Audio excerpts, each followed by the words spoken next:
Assalamualaikum warahmatullahi wabarakatuh. Perkenalkan, nama saya Ratna Sari, mahasiswi Universitas Pamulang reguler C. Di sini saya akan mempresentasikan mata kuliah Ekonomi Internasional dengan materi valuta asing atau bursa falas dan faktor-faktor yang mempengaruhi kurs falas. Pertama, saya akan menjelaskan tentang pengertian valuta asing. Valuta asing atau falas adalah mata uang yang mudah digunakan dan diterima dalam dunia perdagangan internasional. Mata uang asing ini tidak berlaku sebagai alat pembayaran yang sah untuk transaksi dalam negeri, tetapi banyak digunakan dalam transaksi dan keuangan internasional. Selanjutnya, sejarah falas. Falas memiliki sejarah sangat panjang. Pada masa dahulu, manusia yang belum mengenal mata uang resmi melakukan transaksi dengan sistem barter. Ketika masa Perang Dunia selesai, negara-negara di dunia menuntut adanya standar ekonomi yang lebih baik dan stabil.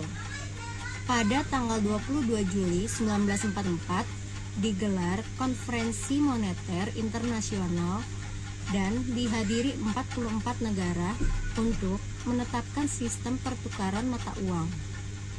Pada tahun 1960, perekonomian Amerika mengalami kondisi yang kurang baik sehingga berakibat dolar yang menurun. Sehingga ditetapkan mata uang yang fleksibel sesuai dengan permintaan dan penawaran pasar atau yang disebut dengan pasar falas. Fungsi falas yaitu yang pertama, alat tukar internasional untuk melakukan transaksi di luar negeri dan bisa digunakan untuk ekspor dan impor. Yang kedua, alat pengendali kurs untuk mengendalikan kurs pada mata uang asing.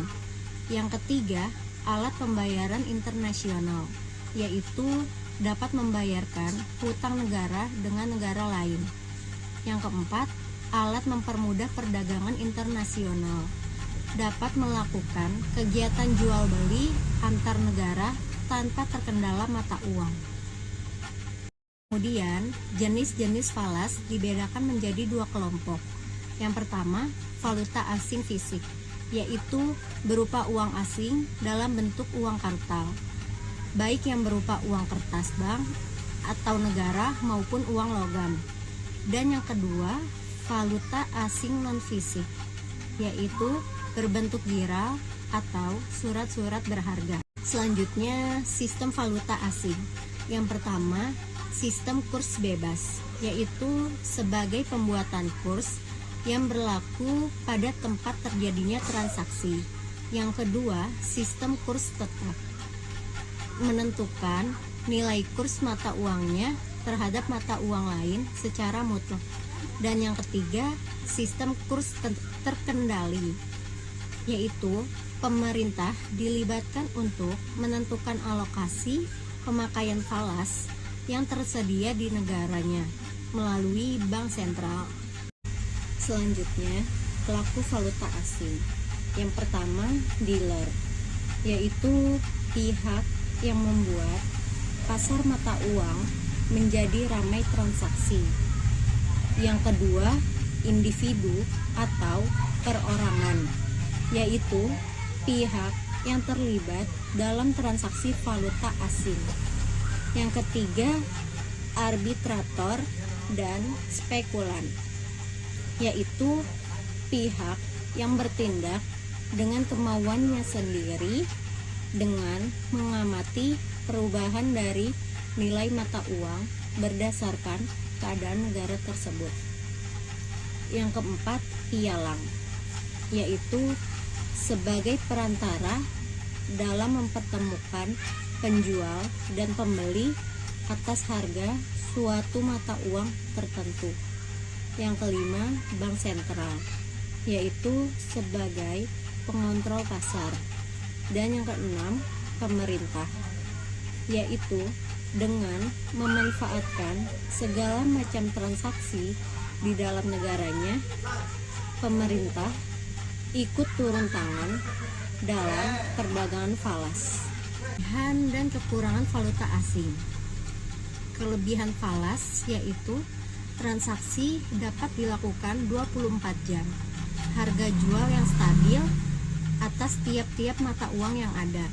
Biaya transaksi yang rendah, kenaikan atau penurunan harga terhadap mata uang dapat menjadi keuntungan apabila pintar mengambil kesempatan. Dan daya beli investor juga melebihi jumlah modal yang ada. Sedangkan kekurangan falas yaitu risiko kurs pertukaran sulit untuk diprediksi, sulit untuk dilakukan masyarakat menengah ke bawah, dan asal negara mempengaruhi kesuksesan karena adanya risiko yang timbul yang disebabkan oleh campur tangan pemerintah terhadap mata uang yang diperdagangkan. Selanjutnya, pengertian bursa valuta asing. Bursa falas merupakan tempat satu lembaga yang memperdagangkan berbagai jenis mata uang asing. Pengertian kurs. Kurs adalah harga suatu mata uang dari suatu negara terhadap mata uang yang berasal dari negara lainnya. Kurs biasa disebut dengan nilai tukar mata uang. Kurs juga memiliki peranan yang sangat penting dalam pasar falas. Di dalam pasar falas akan terjadi pertukaran mata uang dengan kurs yang sudah disetujui dengan pihak yang bersangkutan. Jenis-jenis kurs. Yang pertama, kurs beli, yaitu menunjukkan harga beli valuta asing. Yang kedua, kurs jual, menunjukkan harga jual valuta asing. Dan yang ketiga, kurs tengah, yaitu menjumlahkan kurs jual dan kurs beli, kemudian hasilnya dibagi menjadi dua. Selanjutnya, jenis-jenis transaksi kurs dalam pasar valuta asing.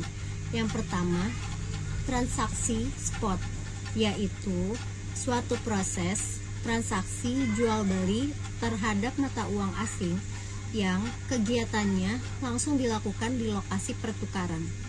Yang kedua, transaksi berjangka, yaitu suatu transaksi dengan menggunakan jumlah mata uang lain yang dilakukan pada waktu yang akan datang. Yang ketiga, transaksi swap, yaitu suatu transaksi penjualan dan pembelian yang dilakukan secara bersamaan dengan jumlah tertentu dari mata uang dengan dua tanggal penyerahan mata uang yang berbeda.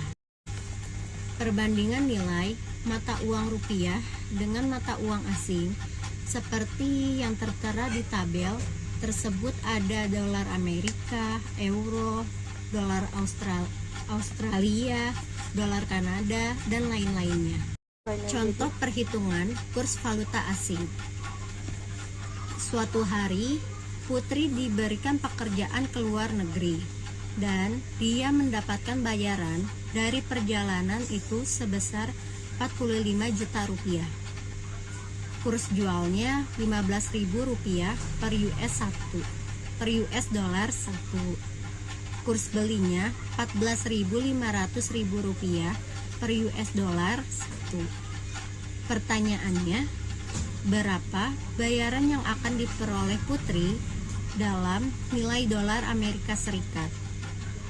Cara menghitungnya yaitu kurs jual dibagi bayaran perjalanan Putri,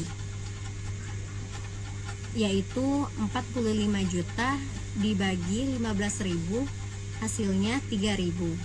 Jadi, uang yang dimiliki oleh Putri dalam bentuk dolar Amerika sebesar US dollar 3.000. Faktor-faktor yang mempengaruhi kurs. Yang pertama, inflasi. Suatu kenaikan harga pada barang atau jasa atau penurunan nilai mata uang lokal. Yang kedua, kegiatan neraca pembayaran. Peningkatan permintaan dari pihak debitur asing sehingga mampu meningkatkan nilai mata uang lokal. Yang ketiga, perbedaan suku bunga di berbagai negara. Harga dari uang yang dimanfaatkan untuk jangka waktu tertentu. Yang keempat, kontrol pemerintah. Kebijakan yang ditempuh pemerintah untuk mempengaruhi keseimbangan nilai tukar mata uang. Yang kelima, ekspektasi. Pasar falas akan memberikan reaksi yang cukup agresif pada setiap berita yang bisa berefek di kemudian hari. Sekian presentasi dari saya, kurang lebihnya mohon maaf. Wabillahi taufik wal hidayah. Wassalamualaikum warahmatullahi wabarakatuh.